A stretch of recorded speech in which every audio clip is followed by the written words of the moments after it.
Now, most of us have got into running through Parkrun. Now, unfortunately, or fortunately, depending on how you look at it, there's going to be some pretty big changes happening to Parkrun very soon. They're not official just yet, but from what I can see, there's nothing that's going to stop them coming in. So sit back, relax, and I'm going to talk you through what these changes are going to be and whether they make Parkrun better or worse, in my opinion. And also, I've got some opinions from some of my Instagram followers as well to see what their takes of these Parkrun changes are. So yeah, let's go. Now, I am at my uni accommodation, as you can see, a bit of a different backdrop, and no running today, obviously, due to my injury. So I thought I'd talk to you about the new updates that are going to be happening with Parkrun.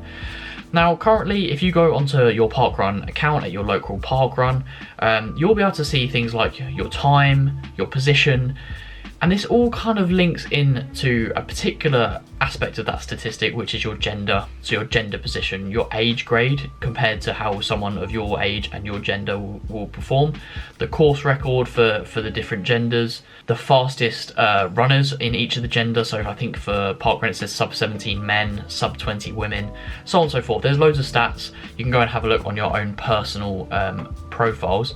I've got mine in front of me here, and it includes obviously my age grade percentage, which is essentially your ratio on how you compare to the world record for your age.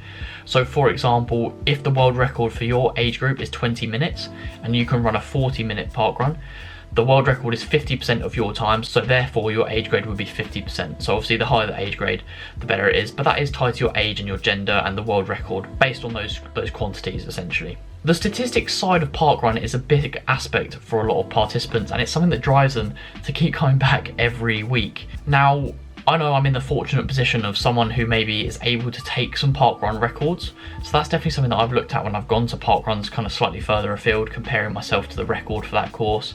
Am I close? Am I a minute away, 2 minutes away, so on and so forth. But unfortunately, a lot of these statistics are going to be taken away by Parkrun. So I've got some information in front of me here, and this is some of it's official, some of it's unofficial, just because Parkrun themselves have posted stuff and then deleted it, and also everyone likes to kind of add stuff and twist words. There's a bit of Chinese whispers going on X, or Twitter as it was formerly known.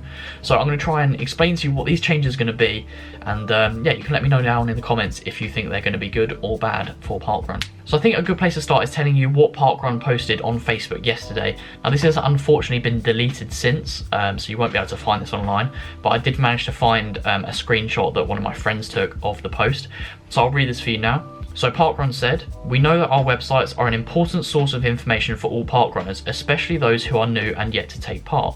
Our insight tells us that some of the content we share and how we present it can be off-putting or create opportunities for misunderstanding, e.g. Parkrun is not a race, but we list things like most first finishes. So in the coming days, we will no longer publish data such as attendance records, course records, fastest finishers, most first finishers, and age grade or category records. The results pages for every event, your personalized results email, and your individual profile pages will remain unchanged." So essentially what that means is Parkrun are going to be removing a lot of the statistic categories from all of their websites. So you're not going to be able to see your where you placed in the age category, where the course records for each event won't be visible, the fastest finishers, or the number of first finishes at each parkrun are all going to be removed. Now, I've read some articles online, primarily from the Telegraph. Now, take into consideration this is behind a paywall, so this isn't kind of, I guess, public knowledge just yet, and I'm not even sure how much I'm allowed to say because it is behind a paywall, but essentially I'll read some of the things that I've seen. So the Telegraph wrote that the claims are that this is due to sexual discrimination, essentially where Parkrun rejected to compel transgender runners to record their sex at birth. Now this is, as I said, behind a paywall, but essentially what has happened is there are 3 parkruns across the country where the female course record is actually held by a transgender female. So in other words, a male that identifies as a female. I would just like to say, being as we've kind of come onto this topic of transgender, female, male, sexual differences, etc., that I understand I'm in an extremely privileged position as a straight white male, so kind of giving my opinion on this might not be the best informed, so I'm going to try and stay diplomatic as much as possible, but I'm just trying to convey what is happening to Parkrun. and some of the reasons behind it. Due to these course records, Parkrun were asked to adhere to the category assigned at birth to protect women and females, and Parkrun refused, arguing that it was a community event and a public health charity that was primarily about inclusion rather than competitive performance. And Parkrun stated that the records were only designed to add interest and widen participation, hence Parkrun is a run and not a race. So by Parkrun not adhering to the biological sex standards, they have risked potentially taxpayer funding to be withdrawn, which is potentially going to have to make Parkrun a non-free event, or it may just kind of begin to stop happening if there's not enough funding for the events to take place, because a lot of the equipment that is required for Parkrun obviously isn't free, the websites aren't free, so on and so forth. Now, there's been a lot of kind of governing bodies and stuff adding their tuppence to this topic. It's been said that Sports England, the government's non-departmental body for community sport, should tell Parkrun that it must collect participants' data based on biological sex rather than gender identity, and update course records to reflect this. And it's said that the taxpayers' kind of funding could be withdrawn within 12 months. Now, this is obviously going to be a huge topic for debate, whether males identifying as females, females identifying as males is ruining Parkrun for everyone else. It's an interesting debate, and as I said, I'm not sure how much my opinion is going to be one that's going to be taken into account for this sort of thing. I have to say, my kind of piece on it in terms of I've never really paid too much attention to the Parkrun statistics, so I'm not sure it affects me all that much, but I can understand why some people would care more about it and turn up to Parkrun each week to maybe tackle some of their statistics, etc. So hopefully I've explained some of those changes well. There's obviously loads online, you can go and have a little Google if you want to, but there is a lot on Twitter and there is a lot on kind of people's Instagrams and stuff. So I actually asked my Instagram followers with a little mugshot there what their opinion of these changes were. So I'm going to keep it completely anonymous because they didn't know that they were going to be included in this video, but I'm going to read some of those responses now and you can make of it what you will, really. Someone said, very sad, I missed them already, when referring to the statistics. There's been a lot of kind of words to the effect of bullshit, pathetic, load of toss, what a load of bollocks. So that seems to be a very common theme, that a lot of people aren't happy about this. I do have to say that this is predominantly males, so I'm not sure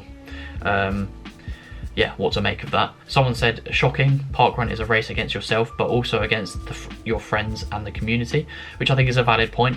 Those statistics don't have to be taken seriously, and a majority of people don't take them seriously, but I do also understand Parkrun's point of these can add the kind of maybe underlying feeling that it's more competitive than it's meant to be. One other person said, I back it, but can imagine it would deter people from attending and wonder why they decided to. It's an interesting point. Someone else said, I do race it, but also social run it too. We put a lot on the volunteers, so sadly I see why they have. I'm not sure what you mean by that, but cool. Someone else said, challenge and competition motivate people and me. I wouldn't be in a run club now if it wasn't for Parkrun.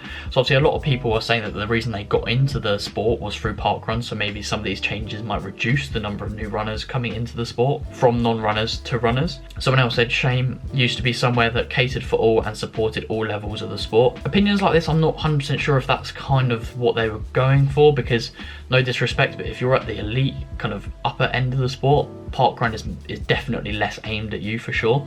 Whether they would admit it or not, I definitely think that Parkrun is definitely more aimed at kind of your more entry-level runner or hobby jogger, or people that are just trying to, you know, running a 5k is a huge achievement, and that's not me being dismissive at all, but I think you've just got to be realistic about what Parkrun actually is. If you want to go and set the world alight with your 5k times, then obviously there's some proper good fast flat paced races that you can turn up to. So maybe Parkrun changing that isn't really going to impede your ability to run a fast 5k. A good point that someone said is they didn't know where to find half of these statistics before, but now that they know they can't find the statistics, he's furious. So I mean, that's an interesting point. It definitely seems like a lot of people are kind of mad about something that they didn't even use to begin with, which I think is a bit pointless. Someone also said, good, it will encourage big fish, small ponders to stop winning Parkrun and do some real races, which is an interesting point of view.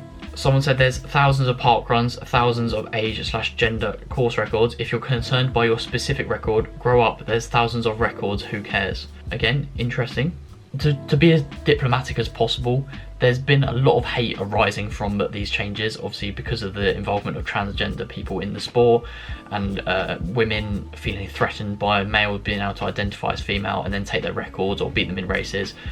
It kind of reminds me of the Caster Semenya situation from years ago, where a biological female had abnormally high testosterone, the levels of testosterone that a male would be expected to have, and then she was consequently winning races fairly easily and was ultimately banned from the sport. Is that sort of problem where if a woman feels like she's going to be racing against the men and feels like it's already a predetermined outcome, less likely to train, less likely to partake in the races, less likely to compete, because it feels all a bit pointless, I guess. And a lot of people hoping that it's going to be reverted, but they're interested to hear my opinion, I guess. Been a lot of opinions that I've been sent about this, and I haven't really been able to speak to my family or anyone that I know that does parkrun, because here in Maidstone I don't really socialise with too many runners. But yeah, just to reiterate, I completely understand that I'm probably not the right demographic to add my opinion to this bonfire already. Being a white straight male, I'm probably the least affected by these changes, but I don't know if it's good for the sport, and I do think that the sport needs to be protected in terms of, I do think that biological males and biological females should only compete against other biological males and biological females. But yeah, you kind of get into a whole nother argument when you talk about people identifying as other genders and so on and so forth. So yeah, I think it's a really tricky subject to talk about, at the risk of getting cancelled, I'm not going to say anything else, because knowing this kind of new woke generation, I'm going to offend someone. So anyway, hopefully that's made sense. Let me know down in the comments if you think that these changes are good or bad for parkrun. I'd be interested to hear what you think. It's not going to change overall, I guess, the way that parkrun is ran. Like when you turn up to the event, you're still going to get a token, you're still going to scan and all of that. I just think it's the actual afterwards on the website there's going to be a lot less. It's going to be a lot more bare bones on the website. So yeah, let me know what you think, and yeah, I'll be interested to hear some of your thoughts. Just before we go, a quick update on my injury for anyone that's kind of stuck around to this point. I know I've been waffling for a little while.